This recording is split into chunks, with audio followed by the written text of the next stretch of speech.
again. Bad on air. Hey, Ready to review Tory Lanez, Chixtape. Five. Gang business. 5. What do you think about the album cover? Album cover, beautiful. Ashanti, Pang. Oh my god. Even more pink. See that? Yeah, it's so good. It's very like sensual colors. I know, and she's like on her phone just chilling. If you notice, it's like one of those old flip phones.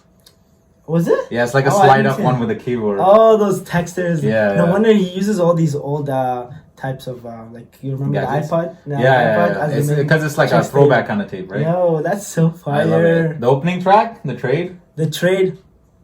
Okay, I'm not gonna say this, but it's the number 1 track on the album. AKA number 1 is the first track, or just no, both. I think it's the best track. It is the best track. It's a great opening track. It has a couple throwbacks. He had like sampled like some hospital like noises, which didn't make sense to me. It's what it is. It's an AED. So like it's that machine thing. That, like, no, we know what it is, but it's just like for the heart, right? Yeah, it's like defibrillator. That's the word. Yeah, defibrillator. Yeah. Can't say it. Okay, yeah. So it's that, and he's like, "Oh yeah, my project's sick. I'm gonna give you a heart attack." Yeah, that's exactly what he's doing. Jermaine Dupri was nice on it. Yeah, it was a fabulous track. Thought it was Jeremiah. No, I didn't say that. I didn't say that. It's just words mix up. He was good though. No, I thought it was a fabulous track, and it is a fabulous sample that he took it from, but he doesn't mention fabulous at all. The second half's pretty fire. Yeah, I know. I think maybe he took their portion and kind of mixed it up, which is sick. Oh my god, the bass drop. That's where you gotta look for, and it's beautiful. I loved it. I think it's my favorite track on the thing. Just off the bat. It's good. It makes it like I don't know. I'm speechless. What about exactly Jerry Sprunger featuring T-Pain? That one was fire. Just T-Pain was so fitting, T-Pain. T-Pain I'm was so Sprung fitting. was the track that he took. Back in the day, yeah. I'm Sprung was fire. Great hook. And when they go back and forth, like on the hook, I love that. Exactly. And then he referenced Chixtape as being one of the hottest tracks, albums in our generation, just because it's like... And it's just vintage T-Pain. It's yeah. vintage T-Pain on there, and I love that for sure. It is.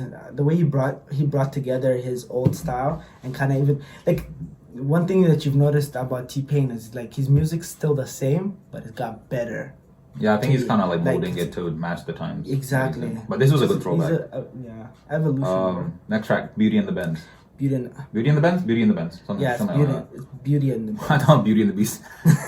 Everyone thinks that. Yeah. But that one was too much happening. Beautiful, but too much happening.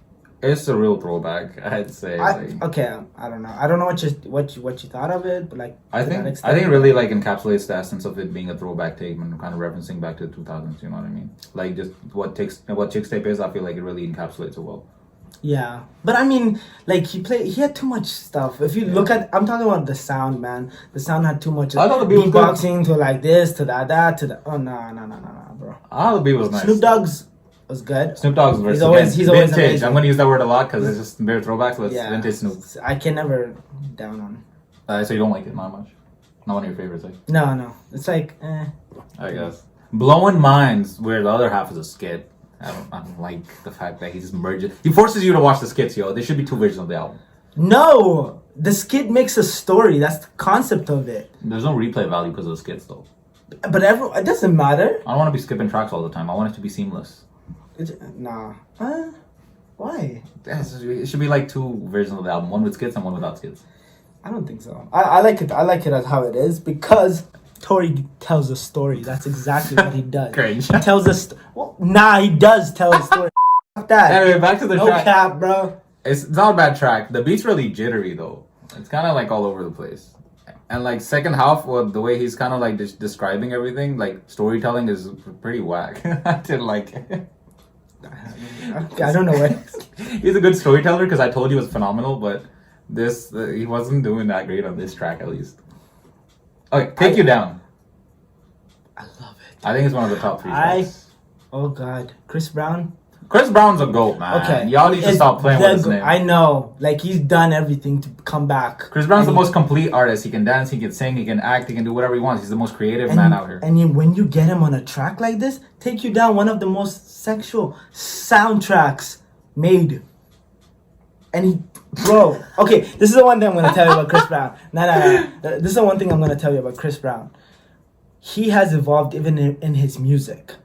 So the way he Take You Down from what it was before and to what it is now, like he puts out the trap instead of like the freaking R&B. Trap? Yeah, bro. There's the rapping and all that shit, bro. He puts out, and that's why I okay, what do you think of Tory? I thought it was like Tory has 50 million voices. His flow was hard on this. I'm talking about the track. His flow was hard. Like the verse was fire. That's true. Like the hook is obviously Chris Brown, man. Chris Brown on the hook, amazing. Yeah, I think those duos, especially the ending and also how he goes like high and low. Like his range is incredible. Yeah, it is. So that was fire. Broken Promises. Broken Promises. That's true. More put the Z's on my head top because I wasn't feeling that. It was okay at best. That's true. It was right. I think it's a skip for me, bro. Like I didn't even know how that soundtrack. Yeah, like in my mind, like I can't remember how it sounds. It's just Fargo Splash. Fire. Not bad actually. Fire. I think it was pretty hard. Ludacris went off. He did, but Luda, his raps are just. It's so weird the way he raps though. Like I like it, but I'm not. It's like the 2000 style. He's like no. That's his style though. I know. How you gonna just grab a man's flow and trash it like that? I never trash. I'm not saying I'm trashing, but like, he's influenced too many rappers for you to be dissing him like that. But the hook was fire. When Tory mentions like how his gal is wet like Poseidon, I was like, jeez, nice. The Fargo Splash. What that else? took like the waterfall thing. Yeah, and Luda's flow is just such a throwback. Like all those other tracks. Remember when he was on Chris Brown's track? What was it? Drip. Wet. Wet. It's a lot of things about yeah, water. it's just like throwback. Love ya gal. Love ya gal. Love ya gal. Love sounds. No, don't do that again. Really, you don't like it? No. You don't like this, or you don't like the track? Both. I'm just trying to understand what I'm doing on this show. I thought it was alright. I feel like it picks up, then it just kind of drops back down. It's kind of boring. The storytelling was kind of like, it was kind of bland. No spice to it. The best part about it is because it's the dream. Just because it's the dream. That's on. And falsetto, you know? NFL. Is Love Ya Gal the one with the dream? Yeah. Okay. That's the one. You're confused. I mean, second half was good. It was different. Like, it was different, but it wasn't that impressive to me. It was yes, sir. What about yes, sir? Yes, sir. I thought it was pretty upbeat. There's something not bought to. It reminds me of 2000. It's like one of the oldest ones that he has on the track too. So it's like the one with the Jay-Z one. Yeah. That she sang with. Nah. Dude, this guy at one point he's talking about how he's like, instead of professional, he's like a professional. Like, what? Mans are running out of bars, yo. Donate and the link below. Donate. Throw them to the Instagram. Just put it and just like DM them that. Just DM us, like, PayPal us money to help fund Tory's bars. Best of you. Best of you. Oh, the Jay-Z one. Oh, every song's a Jay-Z one apparently. No, I mixed it up. See, that's why I don't like that track. Like that's why I didn't like the previous one. Yes, sir was. That's why the best of you even because you don't remember these shit. Okay. Yeah. I'm only trashing it because I don't remember those tracks that he sampled. It sounded like a tape, bro. Like the quality was not hi-fi to me. Yeah. Like if I knew like how other people know the past, the samples, the olden days, the olden day type of tracks, then I might appreciate it. But right now I'm just like skip that. Yeah, The Cry featuring Mario. Mario's like, I mean, Mario's the best part of the track. He is like the back songs, the back like tune that he put into when Tory's singing, fire. Like he's like the best like background singer. Surprisingly. Yeah, Tory's good, but Mario obviously outshined him because Mario's Mario at the end of the day. But that's what he tried to do. He didn't want to outshine him, so he did a background sound. Okay. They had their own verse, but every time Tory was doing the hook, he was doing background noises. Like okay. Background noises. Yeah, well, it was okay. Tory's ending was good, but that's all I have to say about the track. I know. A Fool's Tale featuring Ashanti. That I'm so glad that he put Ashanti on the track too. Yeah, he put her on the cover, And you think it would be? You think it was awkward to ask Ashanti to be on the cover? Nah, he's just in love with her. Like, you know, like you have that person that you love from the past that's to do with like music. Like for me, it's Rihanna. I always love Rihanna, bro. It's Rihanna. Like Rihanna's bad gal, yo. Bang. So it's like, imagine having someone that you, when you're growing up, you had that. So that's why he put Ashanti. Fair enough. Yeah, it's one of my favorites. I feel like he was really in his singing bag on that track. The starter was pretty good. Ashanti was pretty fire. Like I didn't feel like Ashanti's the Ashanti of now. Like I felt like she really still has those vocals and that range, and like it was pretty good. It closed it off pretty nicely with the rap at the end. Actually, I know. I love how he did. I'm surprised that I'm surprised. I knew that he would give himself the best part of the whole album in that song, because he even put it at the cover. He had the best like rap line, like flow. Like that whole ending was amazing. Okay, thoughts featuring Lloyd and Lil Wayne.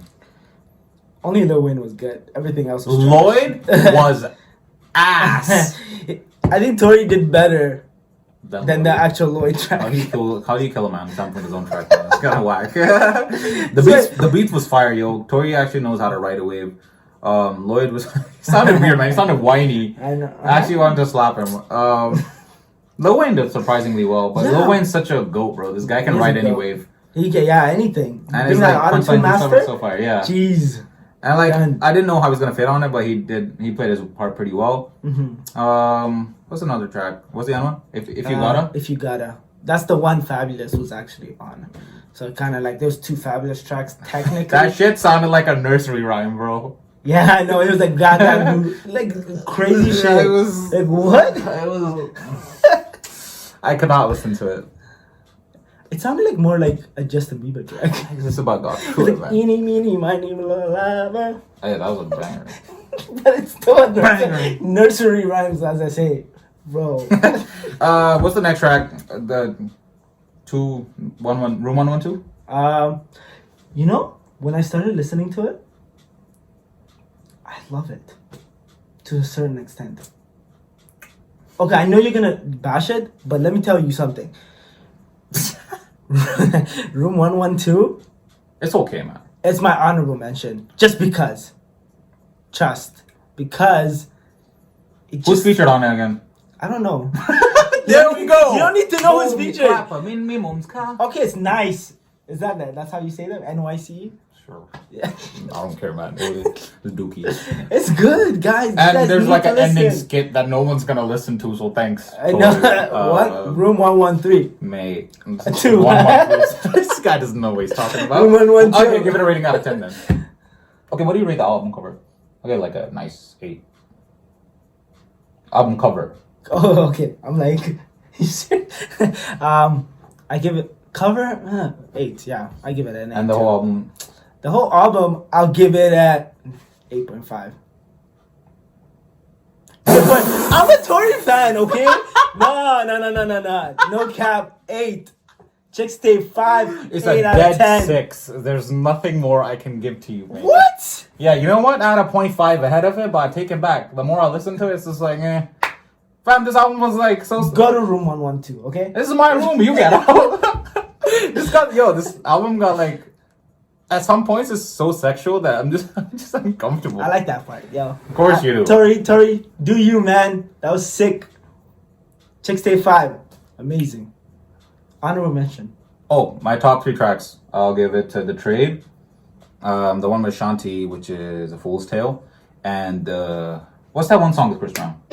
The Take. Take You Down? The Take. The Take? Yeah. The Take and The Trade? No, The Take and The Trade. That's kind of crazy. Okay, yeah, that's the 3. Okay, mine is The Trade, obviously. The Take, for sure. And then Room 112. No, you don't even remember. No, it's called "Take You Down." This guy lied to me. The actual track is not good. "Take You Down" is the original. We're gonna finish this right here. The Take. Go like, comment, Oh my God. "Take You Down." Nah, he's not. Nah.